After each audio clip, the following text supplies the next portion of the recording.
Buonasera a tutti e benvenuti a questa conferenza che sarà tenuta dal professor Andrea Bacigalupo, che è ben noto ematologo, che come sapete è stato successore del professor Marmon alla direzione della ematologia del San Martino di Genova fino al 2014, ma poi successivamente è andato al Policlinico Gemelli, dove ha continuato a essere direttore dell'ematologia e attualmente è consulente sempre per il Policlinico per il Gemelli. Chiaramente ha svolto oltre a questo anche numerosi altri incarichi che non sto qui a certamente elencare. Voglio soltanto ricordare che è stato membro del Consiglio Superiore di Sanità per ben 2 mandati.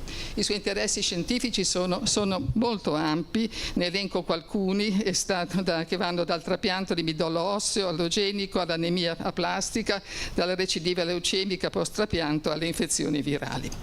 Oggi ci parlerà il titolo della conferenza lo vedete lì, terapie cellulari avanzate in ematologia e oltre, e in particolare ci parlerà del CAR-T. Cosa sono queste CAR-T? Le cellule T con ricettore chimerico per l'antigene, che sono cellule linfoidi T modificate geneticamente per riconoscere un antigene tumorale. Queste cellule prelevate da una persona ingegnerizzate geneticamente, una volta reinfuse nella stessa persona da cui sono state prelevate, sono capaci di attaccare il tumore. Questa è sicuramente una terapia avanzata, frutto dei progressi scientifici nel campo della biotecnologia cellulare e molecolare. I risultati ottenuti con questa terapia sono stati, possono dire, eclatanti, e sicuramente in particolare per tumori ematologici resistenti alle terapie tradizionali, ma pare che non sia soltanto per questo, ma possa essere applicata in altre condizioni, e di questo ce ne parlerà il professor Bacigalupo, che ripercorrerà alcune tappe dell'arrivo in clinica delle cellule CAR-T. Non mi resta che lasciare la parola al professor Bacigalupo e buona conferenza. Io ringrazio voi della presenza e l'invito all'Accademia per parlarvi di terapie cellulari avanzate. In realtà, preparando questo seminario, cerchiamo di tenerlo entro i 30 minuti, perché poi sennò a un certo momento uno si annoia. Pensavo che però bisognava cominciare con il trapianto di cellule staminali emopoietiche, e quindi io ho cominciato col trapianto di cellule staminali emopoietiche, e poi a un certo momento mi sono reso conto che ero andato un po' in là, e quindi le CAR-T sono in fondo, e praticamente credo che ci vorrà un altro seminario se vogliamo parlare a fondo delle CAR-T, perché ho pensato che per un uditorio che non necessariamente è ematologico andava forse così presentata la situazione anche di fisiologia, di cosa sono le cellule del sangue che vengono prodotte dal midollo osseo. Vengono prodotte da una piccola parte di cellule che noi chiamiamo cellule staminali, e come vedete il midollo osseo, che poi è quello che si mangia nell'ossobuco, quello non il midollo spinale, che spesso dicono fa il trapianto del midollo spinale. No, il trapianto del midollo osseo vedete che ha una forma piramidale, dove in alto ci sono queste cellule staminali, e man mano che queste cellule maturano diventano progenitori, poi progenitori maturanti, e poi in fondo, molto schematicamente, tre compartimenti: i globuli bianchi, i globuli rossi e le piastrine. Le cellule staminali sono circa 2 milioni, non è facile fare un calcolo di quante sono le vere cellule staminali. E le cellule totali di un midollo sono invece 1000 miliardi, quindi un bel numero consistente, e producono 1000 miliardi di cellule ogni giorno, quindi ogni giorno seduti qui in questa stanza stiamo producendo le nostre 1000 miliardi di cellule. Come vedete, quella freccia indica che una cellula staminale a un certo momento scende dalla staminalità e diventa un progenitore. la cosa geniale è che mentre una scende, un'altra riproduce se stessa. E quindi questi 2 milioni, uno nasce con questo numero e sostanzialmente il numero rimane quasi intatto fino a tarda età. Poi potremo discutere di quante sono le cellule che invece maturano, che sono molto più elevate nel giovane che non nei sessantenni, settantenni, ottantenni, dove il numero di progenitori diventa più piccolo. L'omeostasi, insomma, la vita delle cellule staminali è una magia. Vi faccio solo un esempio. Vivono in una zona che noi chiamiamo nicchia, vicino all'osso, quindi vicino alla parte corticale dell'osso, in una zona dell'osso che ha una concentrazione di ossigeno dall'1 al 6%, quindi vivono in ipossia. Perché? Perché devono stare tranquille, questi 2 milioni devono servire tutta la vita, non devono lavorare. E quindi naturalmente potete immaginare tutti i meccanismi di regolazione che esistono per mantenere queste cellule staminali in questa nicchia, mentre l'aria che noi respiriamo in questa stanza è 21%. Benissimo, adesso immaginate che una di queste cellule staminali, va incontro a un errore nella divisione. Noi la chiamiamo mutazione, questo errore. Questa mutazione dà origine a una cellula malata, la quale naturalmente comincerà a produrre delle cellule malate. E queste cellule malate piano piano occuperanno fisicamente, perché il midollo osseo sta dentro nelle ossa, quindi è come una scatola, voi potete immaginare, che occupa fisicamente questa scatola, e a un certo momento questo diventa clinicamente evidente, perché l'occupazione della scatola prende posto alle cellule normali, non solo, ma poi crea anche dei danni clinici di cui oggi non parliamo. Quindi le cellule del sangue vengono prodotte dal midollo osseo, una notizia che era presente all'inizio degli anni dello secolo scorso. Le leucemie sono tumori del midollo osseo e la domanda è: ma non possiamo sostituire il midollo malato con un midollo sano? Ecco come si preleva il midollo osseo dalla cresta posteriore, quindi si infila un ago, diciamo, in regione posteriore dove c'è la cresta iliaca, e si aspira sangue che contiene questa pappetta che è il midollo osseo. E poi sì, effettivamente sembra molto facile, nel senso che noi diamo una chemioterapia, una radioterapia ai pazienti, in rosso vedete le cellule del donatore che se ne vanno, e in blu vedete le cellule del ricevente che se ne vanno, e in blu vedete le cellule del donatore che ripopolano il sangue intero. Al giorno 0 avete infuso queste cellule prelevate dalla cresta iliaca posteriore. Ma è così semplice? Ma in realtà non è così semplice. Tutto comincia con la bomba di Hiroshima, visto che in questi momenti è bene ricordare cosa fa una bomba atomica. Questo è quello che ha fatto la bomba del 6 agosto 1945 e questo è Hiroshima dopo la bomba. Giusto per un memento in questi giorni difficili. 66.000 sono le morti immediate, cioè nell'unità di tempo, e 74.000 sono i morti dopo. Totale 140.000, praticamente tutta la città.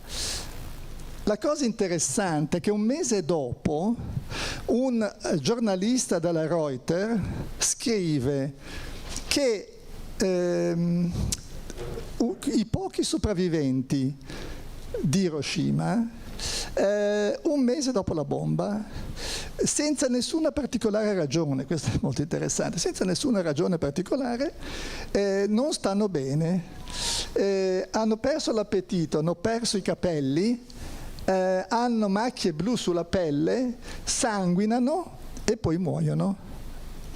E la cosa incredibile è che quando questo succedeva nessuno non era ben chiaro come mai dopo la bomba questo succedeva un mese dopo. E quindi nasce una branca della medicina che si chiama radiobiologia, nella quale si prendono i topi, si espongono a una dose simile e anche i topi vanno incontro agli stessi problemi, cioè sostanzialmente alla mancanza delle cellule del sangue. Vediamo un po'.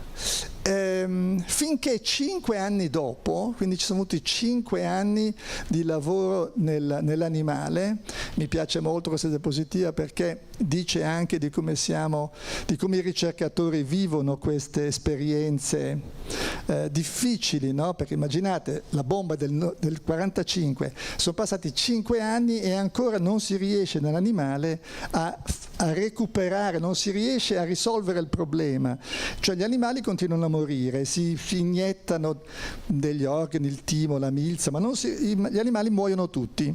E quindi combinazione, siamo in Inghilterra dove questo ricercatore che si chiama Egon Lawrence sta facendo una vacanza e siamo combinazione al 6 agosto, peccato che non ho la cartolina originale perché la cartolina è un bed and breakfast originale con scritto a mano in cui lui comincia a dire che è andato in giro, che ha fatto delle belle passeggiate e poi dice: dopo aver parlato con molte persone mi convinco che non dobbiamo fare solo le trasfusioni ai topi a intervalli dopo la radiazione, ma dobbiamo dargli il midollo osseo endovena a tempi diversi con l'idea di ripopolare il midollo distrutto. Per la tecnica io penso che non sarà difficile perché forse basta una piccola dose, concetto di cellule staminali. Quindi questo è quello che lui ha scritto nell'agosto e l'anno dopo pubblicavano un lavoro in cui effettivamente questo era avvenuto e con successo. Però da lì a passare all'uomo ce n'è stata, questo è dal diario di Don Thomas che poi prenderà il premio Nobel, il quale dice: rigettavano tutti gli animali, così abbiamo raddoppiato l'irradiazione, abbiamo fatto 800 rad agli animali, che è doppio la dose letale. Abbiamo cominciato ad avere degli attecchimenti, siamo andati su a 1000 rad e abbiamo ottenuto l'attecchimento. Poi dice: a quel punto un francese, Mattei, parentesi, accento sulla E, Georges Mattei era uno che lavorava, era un ricercatore di Villejuif, che è stato con noi un po' di tempo, faceva dei trapianti anche lui e non riusciva ad avere l'attecchimento. Abbiamo dato allora 1000 rad e quello funzionava. Allora dovevamo dare 1000 rad anche agli uomini. Yes, scary, faceva paura.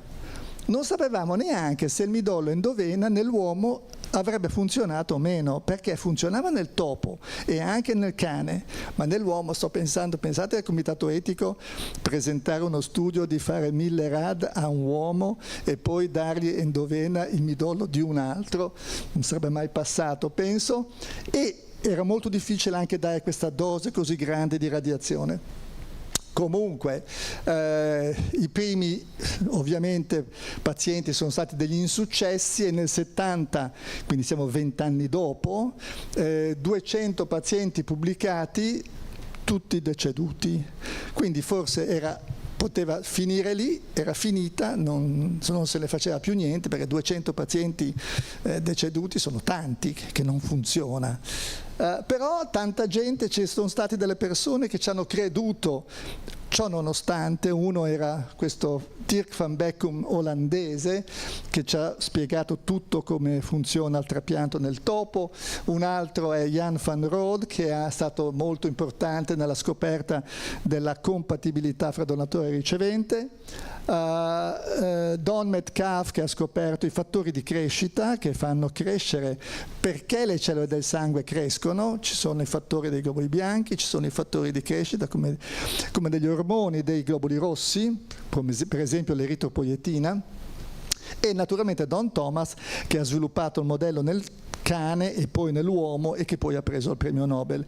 In Italia anche ci sono stati dei contributori allo sviluppo di questa metodica. Ruggero Cepellini è stato anche lui molto importante nella scoperta dell'HLA di Torino, Massimo Gianni che ha scoperto che le cellule staminali andavano in giro nel sangue, Massimo Martelli che a Perugia ha sviluppato i trapianti incompatibili e Guido Lucarelli che ha sviluppato a Pesaro il trapianto nella talassemia, e naturalmente Alberto Marmon, mio maestro, che a Genova ha cominciato il primo trapianto in Italia nel 76, l'anno prossimo facciamo 50 anni, e il primo trapianto, che si chiama Pino, sta ancora bene, adesso è diventato nonno naturalmente, e questo è il gruppo con il professor Marmon in mezzo, e vedete tante persone, tanti medici, tanti infermieri, il gruppo grosso, molto, molto importante,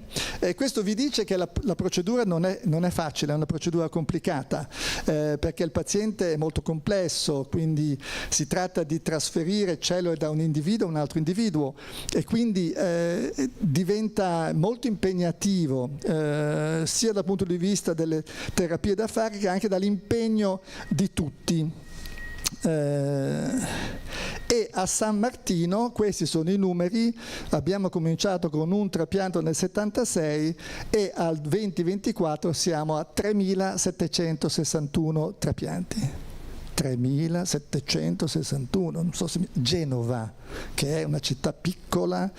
Quindi noi siamo sempre stati uno dei primi centri d'Italia e d'Europa, grazie al professor Marmon, che ha cominciato a sviluppare la procedura nel 74, quando nessuno la faceva, pochissimi. Pensate che in Europa nel 75-76 facevamo 10 trapianti all'anno in Europa.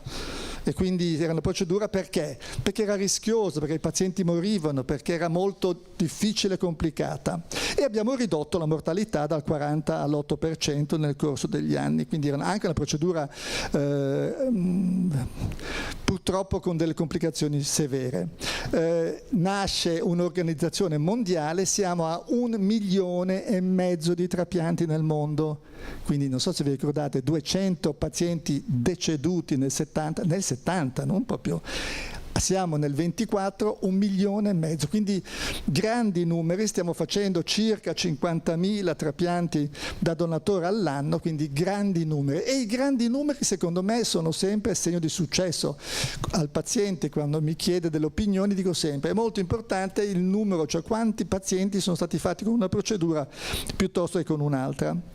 Numeri in crescita vuol dire successo, molte indicazioni nelle malattie ematologiche, molti diversi tipi di donatori, molte sorgenti di midollo osseo, ma aumento del limite d'età, ma si tratta solo di sostituzione oppure è più complessa la procedura?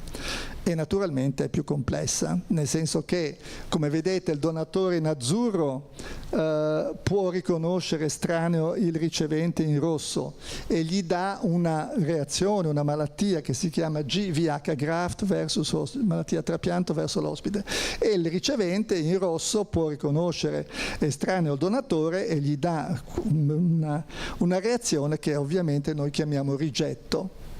Nel 73 questo bellissimo lavoro pubblicato su una rivista importante dove pubblicava il professor Luzzatto quando era in Africa, nel modello murino dimostrano che i linfociti, quindi le cellule da sole, senza radio, senza chemio, potevano uccidere cellule leucemiche. È un lavoro strepitoso, perché una terapia cellulare, che poi è il titolo sostanzialmente del seminario, e l'efficacia dipendeva, come potete immaginare, dalla grandezza, tante più cellule leucemiche tanto meno efficacia, ma anche dalla incompatibilità, cioè tanto più diverso il donatore ricevente tanto più efficace la terapia. È un lavoro veramente molto importante e 10 anni dopo nell'uomo abbiamo visto la stessa cosa, cioè abbiamo visto che i bambini che sviluppavano la reazione, quella contro il paziente, questa qui è una curva di sopravvivenza, quindi quando scende il grafico vuol dire che sono pazienti che muoiono a causa della recidiva della malattia, quindi chi non sviluppa questa reazione, quindi molto uguali, ad esempio anche i gemelli, purtroppo la malattia ricade. Chi invece sviluppa questa reazione, vedete su in cima, ha una protezione. Quindi 10 anni dopo il modello del topo si dimostrava anche nell'uomo che c'era una reazione immunologica, quindi i linfociti responsabili del trapianto contro l'ospite uccidono le cellule leucemiche, quindi immunoterapia. E quindi questa è stata veramente la prima dimostrazione concreta che le cellule potevano uccidere altre cellule in maniera clinicamente utile, e da lì è partita una conseguente ricerca sia di cellule che di anticorpi che ha portato agli attuali strumenti che oggi abbiamo in ematologie e non solo. E quindi lo stesso grafico che avete già visto prima con le cellule rosse del paziente che vengono distrutte e le cellule blu buone del donatore sano che ricrescono. Sì, è vero, noi abbiamo infuso le cellule staminali, ma abbiamo dato i linfociti, abbiamo dato queste cellule immunocompetenti che possono controllare la malattia.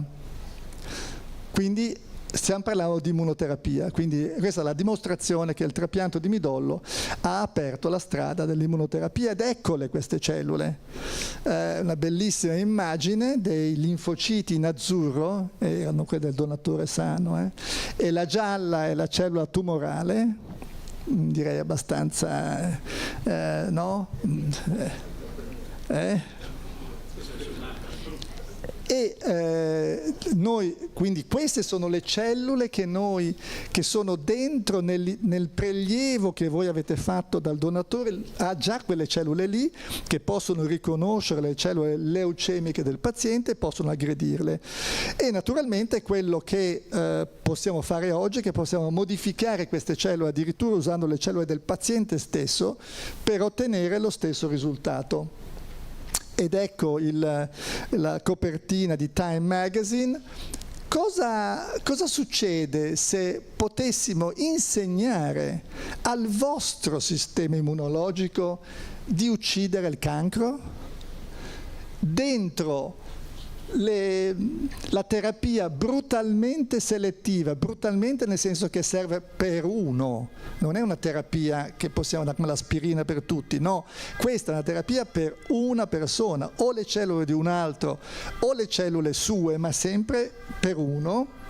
Brutally selective e hugely expensive, molto costose, perché per produrre queste cellule geneticamente modificate occorrono delle strutture costose, però life saving.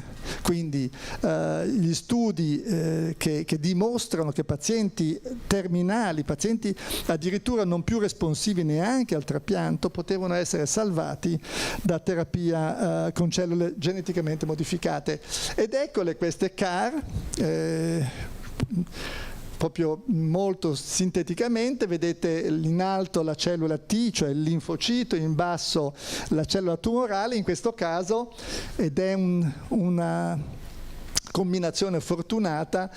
Le cellule sono come delle palle grandi, no? Con una doppia membrana di grasso, quindi sono trasparenti e morbide. Immaginate questa palla con questa membrana che è mobile, morbida a 37 gradi, e dentro nella membrana galleggiano come dei tappi, galleggiano completamente delle strutture che sono i ricettori della cellula. In questo caso viene segnalato il CD19 CD19, che è uno di questi recettori che sta nella cellula, e se voi mettete questo ricettore dentro la cellula T, quindi montate sostanzialmente un anti-CD19 dentro il linfocito andrà sulla cellula e ucciderà il tumore. Stupendo, e effettivamente è così semplice nel grafico, ma succede proprio così.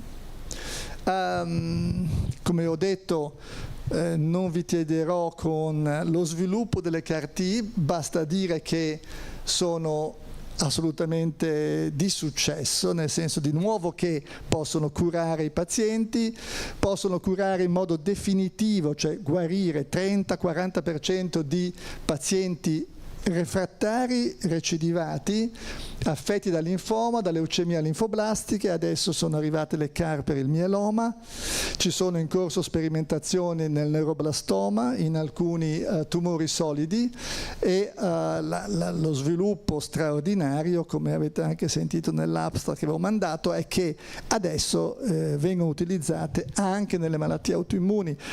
Sapete che le malattie autoimmuni sono malattie molto frequenti, come il lupus, come l'artrite, come la miastenia, come tante malattie autoimmuni che inaspettatamente, io direbbe anche il professor Marmont forse, possono essere curate, perché abbiamo sempre pensato che le malattie autoimmuni non possono essere guarite, mentre con le CAR-T anche le malattie autoimmuni possono essere guarite. Quindi questa è tutta una nuova, che da 2 anni è uscita prepotentemente alla ribalta. Addirittura le case farmaceutiche si sono impegnate nel produrre cellule CAR-T per queste malattie. Quindi la situazione di oggi è che noi abbiamo prodotti della pharma, quindi delle grandi case farmaceutiche, che hanno montato dei laboratori, delle cell factory, dove vengono geneticamente modificate le cellule di un paziente. Quindi si prelevano le cellule da un paziente a Roma, si mandano alla Novartis, per dire, vengono modificate, ritornano a Roma, vengono iniettate al paziente.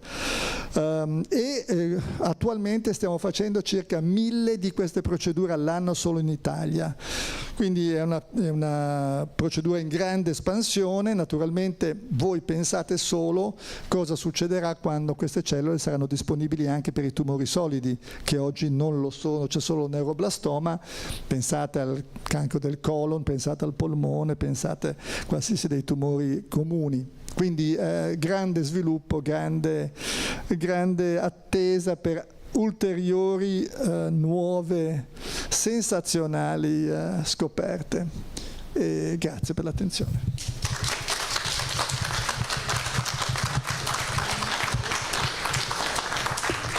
Grazie professor Bacigalupo per l'interessantissima conferenza. E niente, sicuramente sono stati fatti passi da gigante, a partire dal 1970 ha fatto vedere i numeri che fino ad arrivare adesso. Il professor Luzzatto dice sempre che non pensava di vivere a lungo abbastanza per vedere un anticorpo che poteva curare in maniera molto soddisfacente una malattia rara di cui il professor Luzzatto è un esperto mondiale. Quindi io potrei dire la stessa cosa, che non pensavo di poter vedere cellule geneticamente modificate diventare disponibili per il paziente di domani che è seduto lì davanti, capito? Quindi non è una cosa, disponibili vuol dire che le facciamo correttamente. Quindi è veramente eccezionale il cammino che è stato fatto, quindi ci aspettiamo dei ottimi risultati anche in altri casi di tumore, come lei ha detto. Sicuramente ci saranno domande. Incominci. Non so, io sono un fisico e non un medico, ma che ha un fisico che ha una passione senile per la biofisica molecolare, eccetera, eccetera, dopo il DNA, insomma. Ecco, il premio Nobel di quest'anno di medicina e fisiologia è su queste cose, vero? Diciamo, parlavano proprio di CAR-T, no? Hanno preso il Nobel per aver dimostrato che ci sono cellule regolatorie, quindi queste sono cellule effettrici, no? Cellule che uccidono, ma noi nel nostro sistema immunologico abbiamo bisogno di cellule che regolano, perché sennò se cominciano a uccidere, come succede nelle malattie autoimmuni, noi saremo distrutti dall'artrite, dalla psoriasi, dalla colite, da tutte queste malattie che le nostre cellule sono in grado di produrre. Questo per cui hanno preso il Nobel è la dimostrazione che la tolleranza, e quindi il fatto che lei non ha per esempio queste malattie gravi, è dovuto a un'attività quotidiana di una popolazione di cellule che si chiamano regolatorie. Quindi hanno preso il Nobel per aver dimostrato che la tolleranza non è passiva, non è che lei sta lì e sta bene, no? Lei sta bene perché è regolato il suo sistema immunologico. Quindi anche nelle cellule che devono andare a uccidere il tumore, ovviamente c'è da prendere in considerazione tutti i segnali negativi che queste cellule prenderanno, vuoi dal tumore stesso, che cerca di impedire che venga ucciso, sia da cellule che circondano le cellule effettrici. Quindi c'è tutta una conversazione fra cellule diverse che poi porta a un risultato piuttosto che a un altro. Volevo solo aggiungere, mi permetto, che sto leggendo un libro di Alessandra Viola che è la rivoluzione delle cure, che affronta proprio questi temi in una maniera divulgativa e molto, io trovo bellissima, diciamo, e che quindi la segnalo, è uscita in questi mesi per Inaudi, ripeto, la rivoluzione delle cure, io l'ho trovata affascinante, non sono però un medico, non sono, però come fisico, come dicevo prima, l'ho trovata affascinante.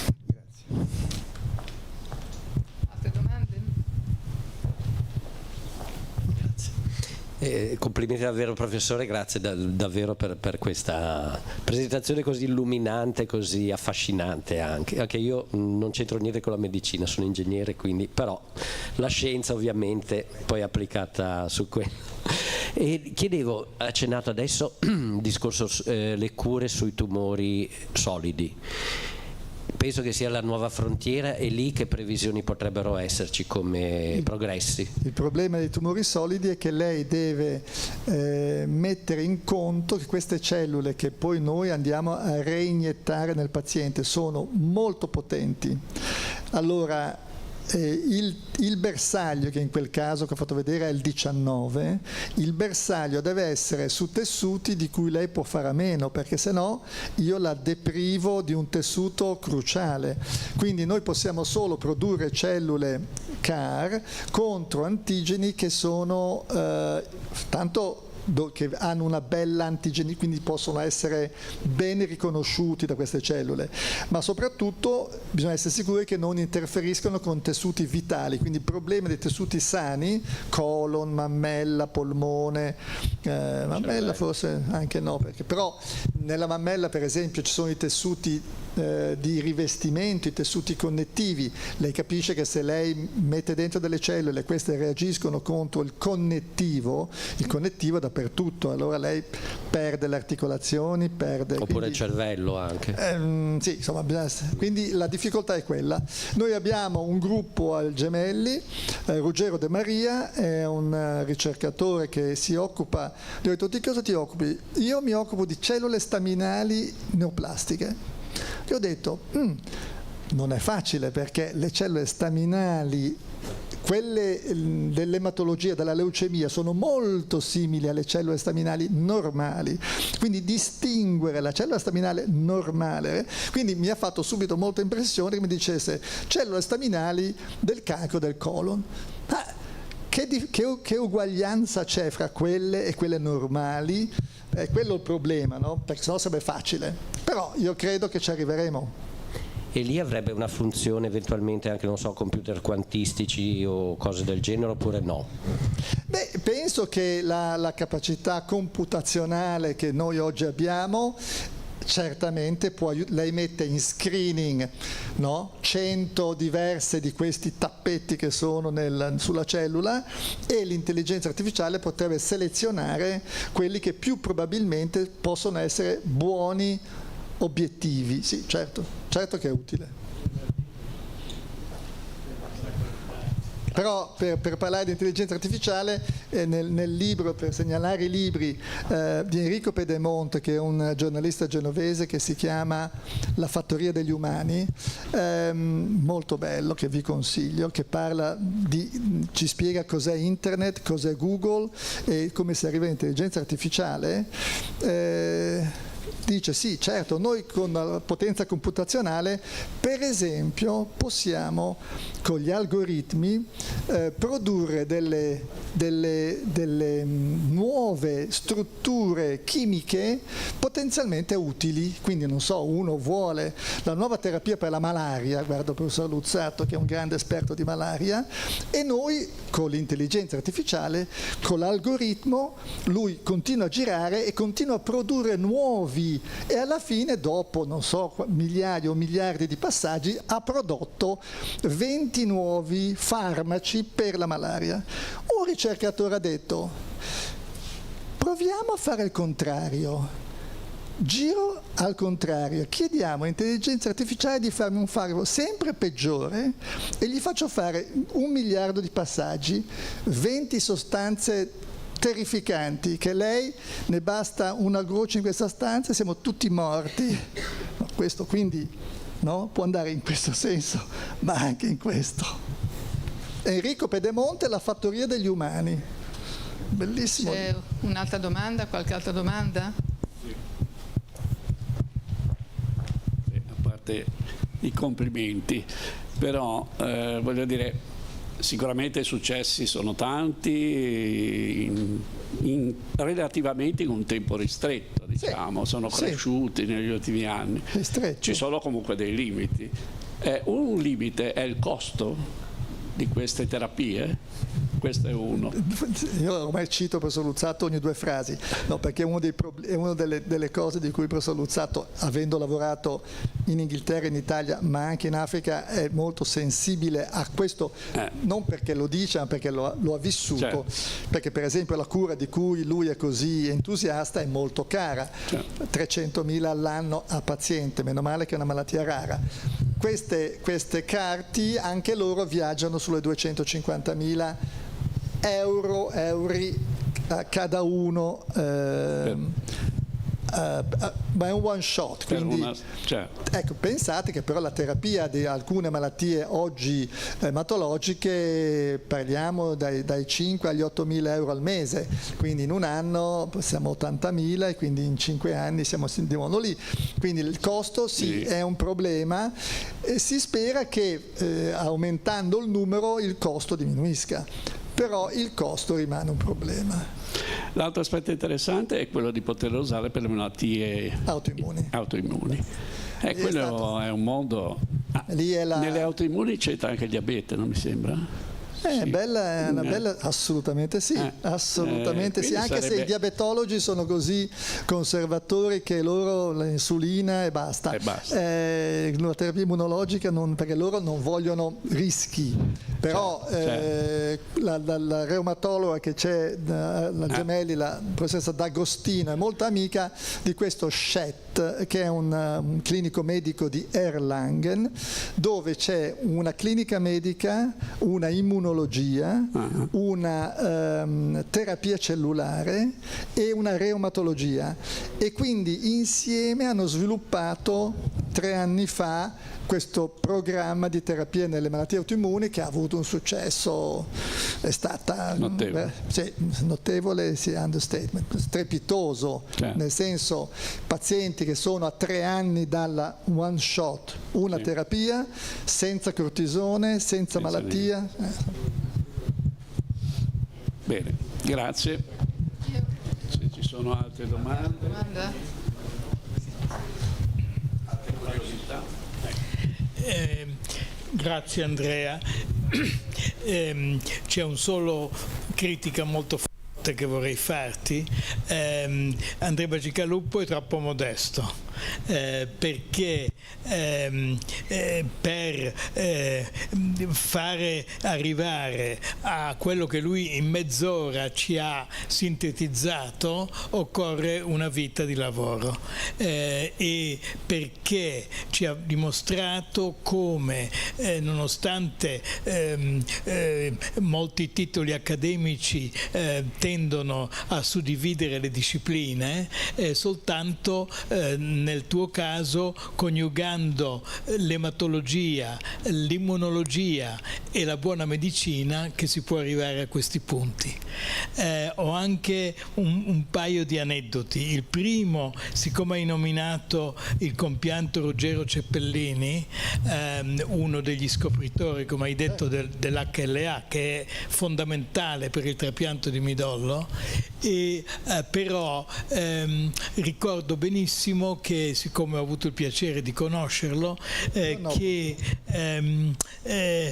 quando è stato assegnato il premio Nobel per l'HLA a qualcun altro, diciamo a qualcun altro, a un francese, lui ha detto: io sono veramente contentissimo, perché se lui ha avuto il premio Nobel io ne potrò avere almeno 2. E il secondo invece riguarda proprio il campo della trapiantologia del midollo osseo, di cui tu sei un socio fondatore, e hai accennato al fatto che i limiti di età, quando agli inizi, quando io ero al Hammersmith, piantare uno che aveva più di 40 anni si discuteva per una settimana prima di neanche toccarlo. E poi, come hai detto tu, e io quello che ho notato è che c'era una correlazione lineare perfetta tra l'età limite del trapianto e l'età di quelli che facevano i trapianti e che volevano rimanere candidati. Come domanda vera e propria più seria, questa, tu hai accennato al fatto che le CAR-T sono estremamente potenti, perché quando troviamo quello che tu hai chiamato un recettore, una di quelle molecole che sporgono, che è un buon bersaglio, allora andiamo bene. Però questo bersaglio è sempre presente anche in altre cellule, e questo è un limite inerente a questo tipo di meccanismo. E in questo senso l'altro problema a cui ha accennato, quello dei finanziario, è così che alcune pharma stanno cercando di fare le CAR-T off the shelf, cioè che si possano usare non manipolando le cellule del paziente, ma con qualche cellula, diciamo, più versatile. Ecco, volevo sapere cosa ne pensi. E inoltre volevo dire al pubblico che non ve l'ha detto Andrea, però lui è anche un vero astronomo, come vedete da quella ultima diapositiva. Quindi, grazie Lucio. Lucio avrebbe da raccontarci tante cose, anche su quello che ha appena detto, cioè quello finanziario. Pensate, vivere, lavorare, è stato in Tanzania negli ultimi 10 anni, o Tanzania, affrontando i problemi dell'ematologia con la consapevolezza, con la proprio quotidiana, che il problema economico è un fardello colossale in questi paesi, e quindi immagino anche la sensazione di impotenza. Giustamente dice sarebbe molto meno costoso produrle in serie, no? Se noi potessimo produrre in serie quelle cellule. È uscito un lavoro la settimana scorsa, proprio sulla produzione di cellule NK, quindi cugine diciamo delle cellule T, trasfettate, quindi con dentro il recettore, uno in questo caso il 19 così popolare. E quindi ha ragione Lucio Luzzatto nel suggerire che probabilmente andando avanti con la nostra capacità tecnologica sarà possibile ottenere terapie cellulari molto più a buon prezzo, sì, certo. Cosa ci dici Lucio invece? Faccio la domanda io a te, adesso io ho detto che tu hai vissuto questo problema economico, cioè come si fa in Tanzania quando c'hai davanti un paziente con la PNH o un paziente che... Di nuovo aneddotico, ti dirò che per fortuna forse anche sotto pressione di vari lavori pubblicati non solo da me ma da molti altri, c'è una company che mi ha detto che se c'è un paziente con PNH in Tanzania ci daranno l'Iptacopan for free. Dunque questo è aneddotico, ovviamente come hai detto tu è una malattia molto rara, dunque sarà un sollievo per qualche individuo. E l'altro approccio è politico, cioè secondo me è giusto che l'industria farmaceutica, che è in grande sviluppo, io ho letto varie volte, come avrai letto tu, it is the fastest growing industry in the US. The fastest growing industry, non semplicemente una, ma quella che cresce più in fretta. Ebbene, secondo me è giusto che abbiano un profitto. Secondo me gli enti regolatori sono carenti, non l'industria, gli enti regolatori sono carenti perché secondo me gli enti regolatori, di cui faccio anche i nomi, come l'FDA in America e come l'EMA in Europa e i vari organismi nazionali, dovrebbero permettere diciamo ragionevoli profitti all'industria, ma non profitti illimitati. Dunque è un problema politico di trovare il giusto equilibrio tra il profitto e l'argine di questo profitto. Qualcuno vuole commentare questa? Sì, è un problema sociale, politico. C'è la borsa, poi è vero, sì, dunque fanno profitti, anche perché la richiesta di salute è in crescita. Lucia ha detto lo sviluppo dell'industria farmaceutica è in crescita, ma perché la nostra richiesta di salute è in crescita, sia come età sia come completezza di salute, no? Però non è sempre vero perché molte case farmaceutiche si mettono insieme e io ho sempre pensato che se guadagnassero così tanti soldi non si metterebbero insieme con un altro, invece si devono mettere insieme per reggere la competizione di altri. Sta di fatto che il profitto certamente è molto, mi diceva un collega che era passato dall'università alla farma, aveva detto che la diversità dello stipendio era...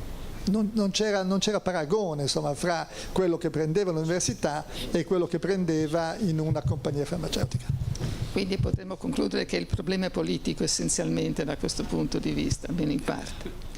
Va bene, c'è ancora una domanda? Perché in realtà a me risulta, è confermato dal titolare della cattedra di economia sanitaria alla Cattolica di Milano, che la maggior parte delle case farmaceutiche, quando chiedono il prezzo di un farmaco innovativo e complesso, non calcolano il prezzo su quello che è costato la ricerca, l'investimento, cose ovviamente logiche nel momento in cui non sono benefattori dell'umanità, ma su quello che fanno risparmiare al servizio sanitario. In altri termini, il discorso è venuto per la terapia delle talassemie nella fattispecie, il calcolo non è fatto su criteri logici. La terapia genica?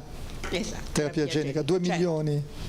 2 milioni a pazienti, 1 milione e 8. Il calcolo lo fanno su ospedalizzazioni, trasfusioni, terapia chelante, che dico, se io visito un paziente, gli chiedo un'ecografia, c'ha un aneurisma dell'aorta addominale, io devo far pagare la mia visita in funzione di quello che ho scoperto? No. Perché gli evito l'emergenza, il rischio di danni midollari, il rischio di morte improvvisa. Stiamo scherzando?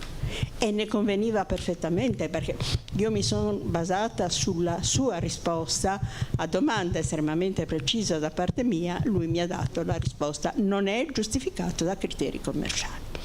Ma da una sorta, dico io, di atteggiamento estorsivo mafioso, perché poi la salute è un argomento che tocca a tutti, quindi sui vantaggi che crea a breve, a medio e a lungo termine. E questo non va bene, questo non è ammissibile, al di là di quelli che i costi che certamente non sono bassi, questo è inevitabile, però è così.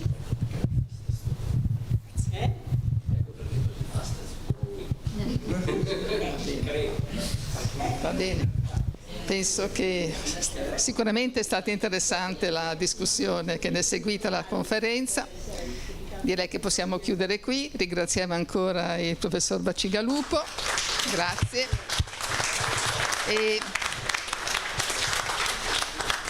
E come al solito vi dico la conferenza di giovedì prossimo. Giovedì prossimo continua il convegno della Liguria e il mare. Avremo Carlo Nicche Bianchi e Carla Morri e Marzia Bo che ci parleranno del Mar Ligure che cambia, il riscaldamento delle acque e gli ecosistemi costieri e le pressioni antropiche e gli ecosistemi profondi. Venite numerosi. Arrivederci a tutti. Grazie.